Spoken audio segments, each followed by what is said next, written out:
World Bank, UNICEF, USA. This is not a conservative crowd. This is liberal and left-wing crowd. But it doesn't matter, you get it? So what if 12 million kids are stunted in their growth? It doesn't matter. We need a lockdown. That's what Bill Gates says. Why do people go to Bill Gates for any advice? I don't understand it. The man made money in Microsoft, so what? So what? Does it mean he has common sense? It's completely unrelated. Does it mean he has wisdom? Does it mean he's a decent man? Nothing. It means nothing. Do you understand? There's no difference between that and the most RBI in a season.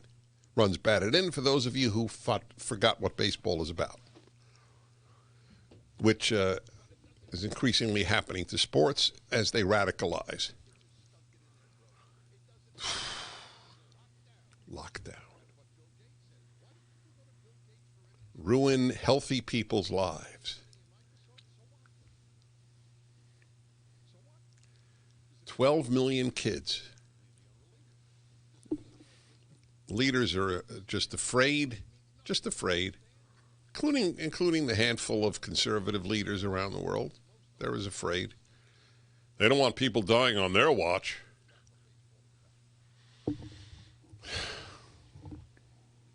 $12 million more children could suffer from severe malnutrition. The majority of those hurt will be in South Asia and sub-Saharan Africa, which I told you from the beginning, the single stupidest of all the stupid ones was India and Africa, closing down their societies.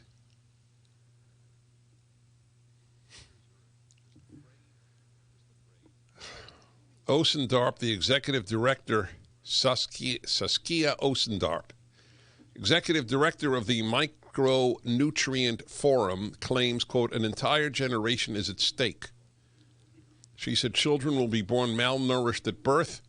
These children are disadvantaged from the very start.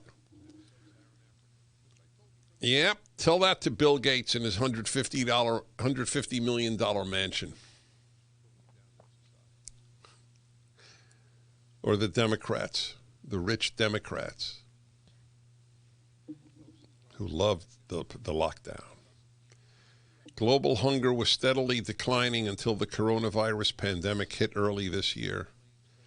The number of stunted children globally had fallen from nearly 200 million to 144 million from 2000 to 2019. The number of children wasting reportedly dropped from 54 million to 47 million over the course of the 2010s.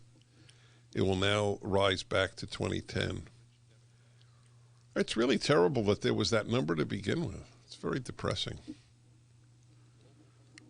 In the United States, the number of people who have experienced food insecurity at some point in 2020 is projected to reach up to 50 million, according to Feeding America. That number is up from 35 billion. I don't know why we had 35 billion. I don't believe that, to be honest. Food insecurity, 35 million Americans had food insecurity prior to the lockdown. I don't believe it. Sebastian Rushworth is an MD in Sweden who has his own website. As far as I am aware, he writes, not a single government anywhere has presented a carefully deliberated cost-benefit analysis in which they look at all aspects and then explain why they think lockdown is the right decision in spite of all the likely harms. During the COVID peak in spring in Stockholm, hospital admissions due to heart attacks were down 40%. It's very important for you to know this is true all over. Presumably, the number of people having heart attacks didn't decrease by 40%, so most likely a lot of people were having heart attacks but choosing to stay home for fear of catching COVID. God, has the brainwash of the press worked? I went in during the height of the epidemic. I went to hospital for 2 days for re-injuring my back. I'm fine now, but I went in. I had zero hesitation. It's not a pleasant experience because nobody could visit you. But I slept most of the time. There was an 8% increase in cardiovascular mortality during the lockdown compared with what normally would be expected for the time period. At the same time, the proportion of cardiovascular deaths happening in hospitals decreased from 63 to 53%, while the proportion happening out of hospital, that's private homes or care homes, increased from 37 to 47%. More people died outside of hospital and more people died overall because they didn't get the help they needed for their coronavirus emergency.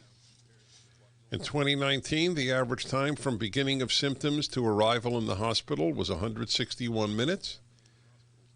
In 2020, the average time had more than doubled to 387 minutes. If you have a stroke, that doubling of time is going to be fatal or terribly injurious. Deaths due to delays in seeking treatment aren't directly due to lockdown. Rather, they are due to government and media fear-mongering. But that fear-mongering has been and continues to be knowingly used as a tool to get people to accept tough restrictions. That's exactly correct. Yes, indeed.